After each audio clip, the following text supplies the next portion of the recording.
ایمان پلورونکي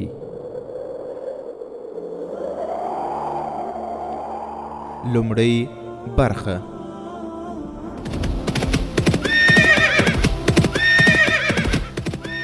د سلطان صلاح الدین ایوبی رحمه الله د دوران رښتینی کیسې.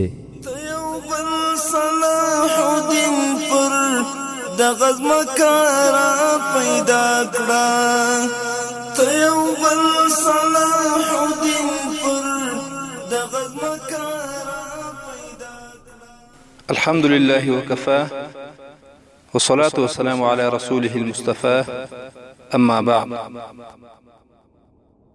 کله چې زکوی د سلطان صلاح الدین ایوبی رحمت الله علیه خیمه ته ورغله،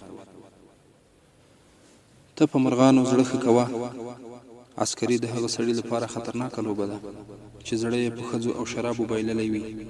سلطان صلاح الدین ایوبی رحمت الله علیه دغه کلمې د اپریل په میاشت 1115 میلادي کال د خپل تره زوی خلیفه صالح یو قومندان سیف الدین ته لیکلي. دغه دواړو ته صلیبیانو په پټه د زرو او ملغلرو د ورکړې تمه ورکړې وه او صلاح الدین ایوبي ته د ماتې ورکولو په دسیسه کې ورسره شریک شوي وو. صلیبیانو همدا غوښتل، هغوی حمله وکړه. صالح او سیف الدین ورسره مرسته وکړه، خو د الله جل جلاله په مرسته سلطان صلاح الدین ایوبي دوی ټولو ته ماتې ورکړه. قومندان سیف الدین خپل مال متاع پرېښودل، وتښتېده.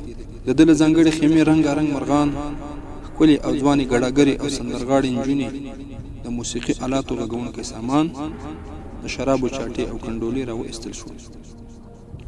سلطان صلاح الدین ایوبي مرغان، ګډېدونکي سندرغاړي او ساز غږونکي پرېښودل او امیر سیف الدین ته یې په دې ډول لیک ولیکه: تاسې دواړو د کفارو ملاتړ وکړ او د هغوی په لاسونو مو زما د نوم او نښان د ورکاوي ناپاکه هڅه وکړه، خو دې ته مو پام ونه کړ چې ستاسې په دغه توطیه کې ګډون به د اسلامي نړۍ نوم او نښان هم له منځه وړای شي.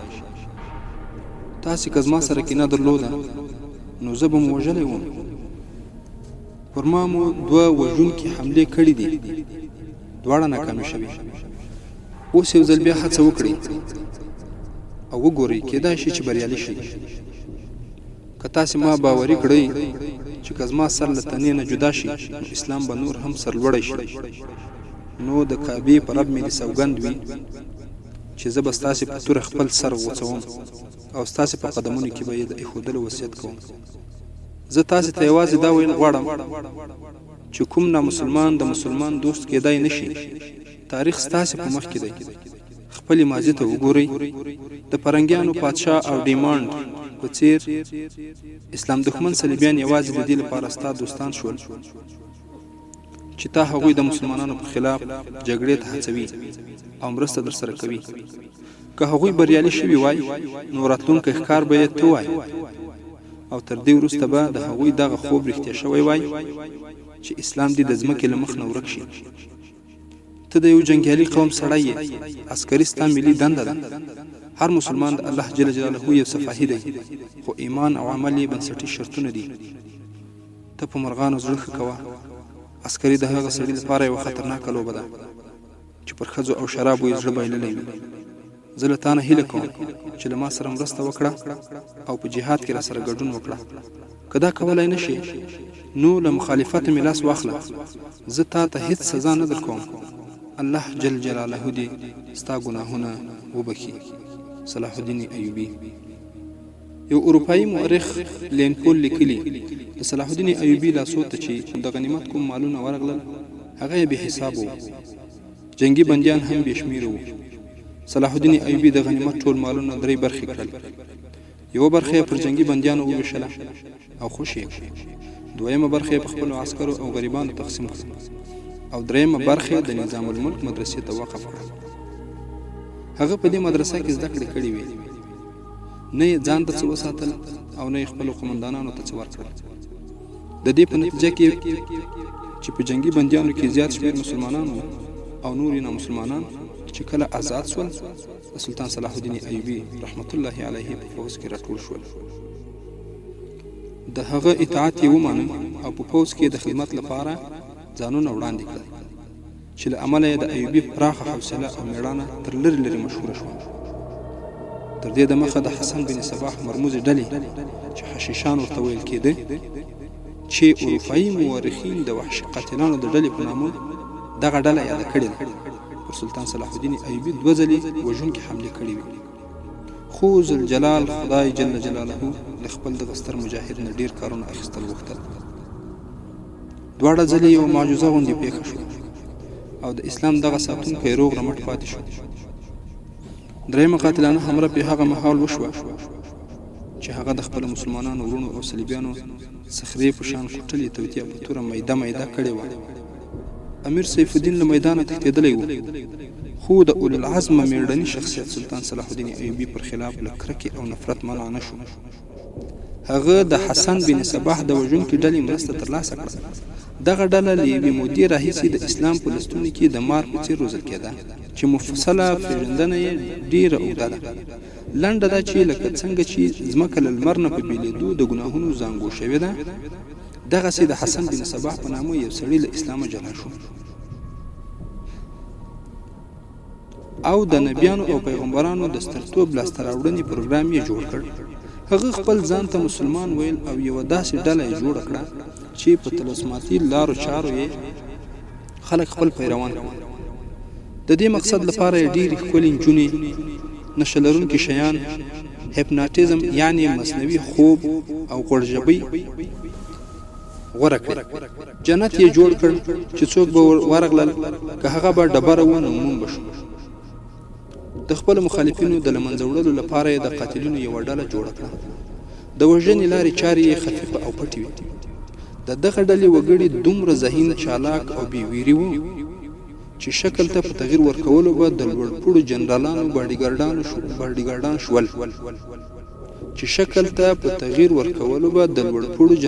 باډیګارډان شول.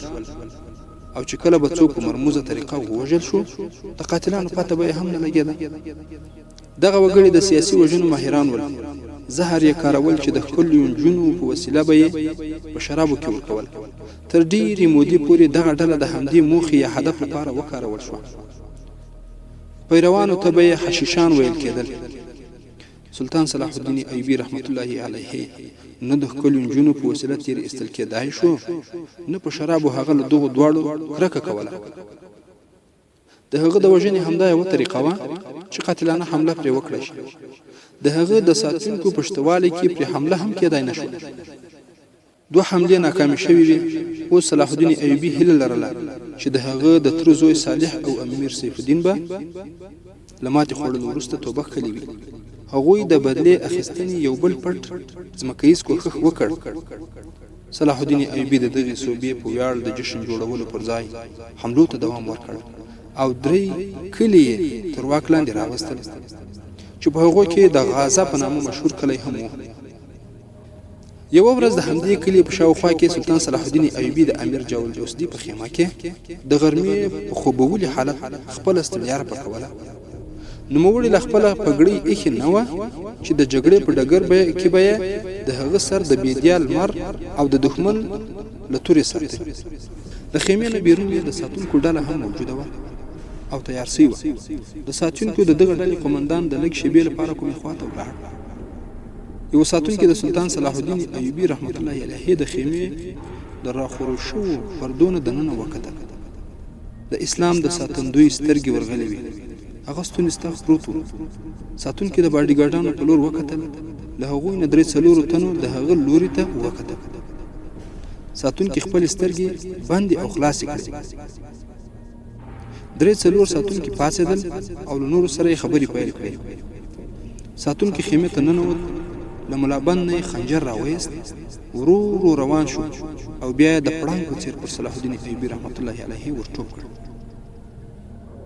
د خنجر لاس یې پورته شو. په همدې وخت کې سلطان صلاح الدین ایوبي په ډډه واوښت.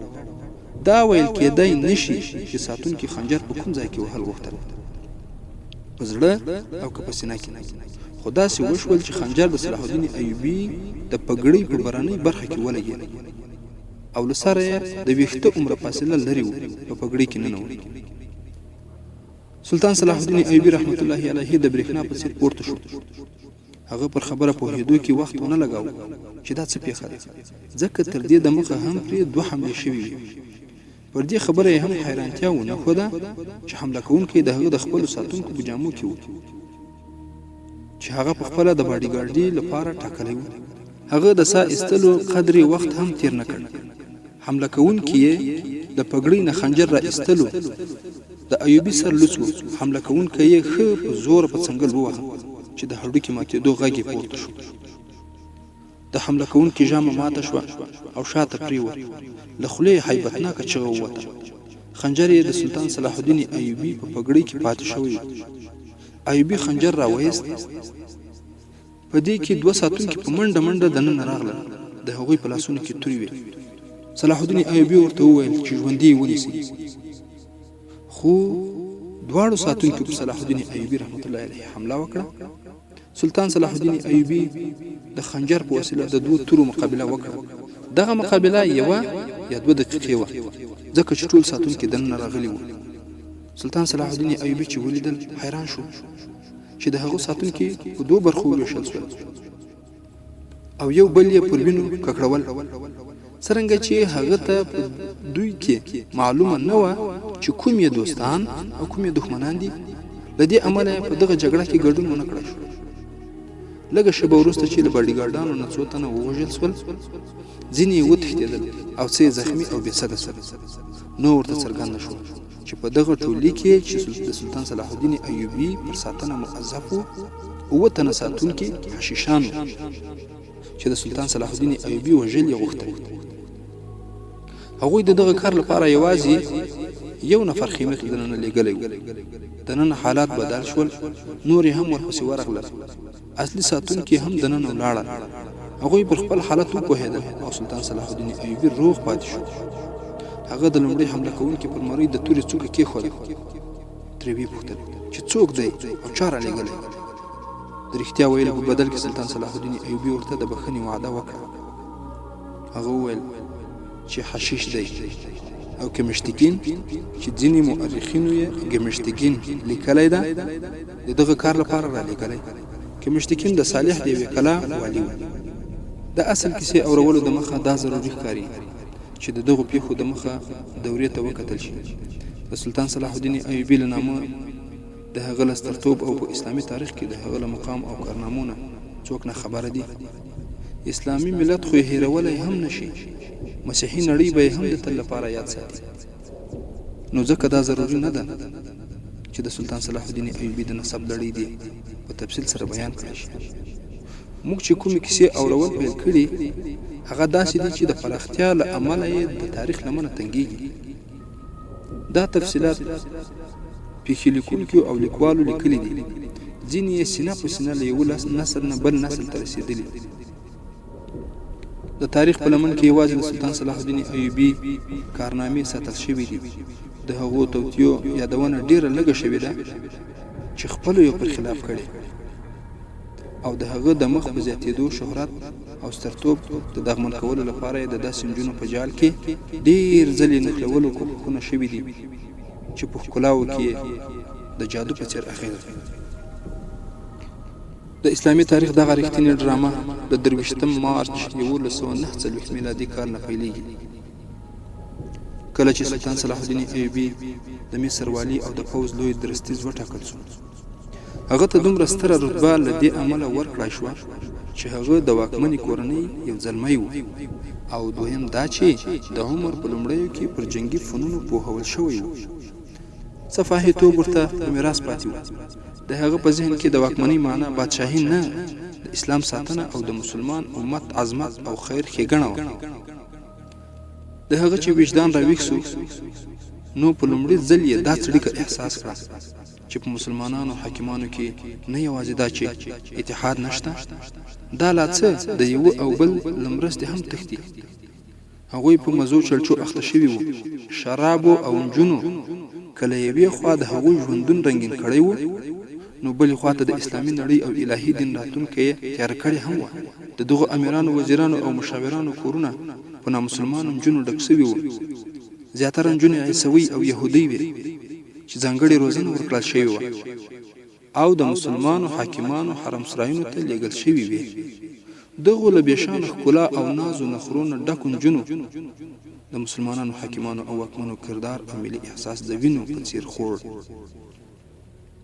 په نتیجه کې صلیبیان او په ځانګړې توګه فرنګیان د یادونې وړ دي. اسلامي سلطنتونه یې ټوټه ټوټه کول او خوړل او ځینې مسلمانانو واکمنو خو فرنګیانو ته کلنۍ جزیه یا ټیکس هم ورکاوه چې بدمعاشي هم ټیکس ته ورته وه. صلیبیانو د خپل جنگي قوت پرتم او کوچنی حملو یې مسلمان واکمن ویرول. ځینې سیمې به یې ترې نیولې، تاوان او ټیکس به یې ترې اخیست. د هغوی هدف دا و چې په سوکه اسلامي نړۍ تر خېټې لاندې کړي. مسلمانو حاکمانو به د خپلو رعیتونو په وینو څښلو دغه ټیکسونه ادا کول. د هغوی هدف دا و چې په عیش او مزو چړچو کې څوک مخل نشي. د فرقه پالنې تخم کرل سوی و او هغوی کې تر ټولو زیاته خطرناکه ډله د حسن بن صباح وه چې د سلطان صلاح الدین ایوبي له ځوانۍ نه یوه سلیزه د مخه منځته راغلې وه. دا د خپل چارو یو خپل سر یو ډېره خطرناکه او نرموزه ډله وه. دغو وګړو ځانونو ته حشیشان ویل چې وروسته د حشیشانو یا چرسیانو په نامه مشهور سول، ځکه چې هغوی د حشیشو په نامه د یو نشه لرونکي چیز په وسیله نور په خپل جال کې راګیرول. سلطان صلاح الدین ایوبي د نظام الملک په مدرسه کې زده کړه کړې وه. یاد دې وي چې نظام الملک د اسلامي نړۍ د یو سلطنت وزیر و. دا مدرسه هغه جوړه کړې وه چې اسلامي زده کړه پکې کېدله او کوچنیانو ته پکې له اسلامي تاریخ او اسلامي نظریاتو ګټه رسېدله. د یو مؤرخ ابن الاظهر له وینا سره سم نظام الملک د حسن بن صباح د حشیشانو لخوا په لومړي سر کې ښکار شو، ځکه چې هغه د رومیانو د پراختیا غوښتنې په لاره کې غر شوی و. رومیانو هغه په 1001 میلادي کې د همدغو حشیشانو په وسیله وواژه. د هغه مدرسه پاتې شوه. سلطان صلاح الدین ایوبي په همدې مدرسه کې زده کړه هم وکړه. په همدې موده کې له خپلو لویانو نه عسکري زده کړه وکړه. نورالدین زنګي ورته جنگي چالونه وښودل. د هیواد اداري چارې یې ور زده کړې او په سیاست کې یې پوهه حاصله کړه. دغه ښوونې روزنې هغه مهال دغه احساس راویښ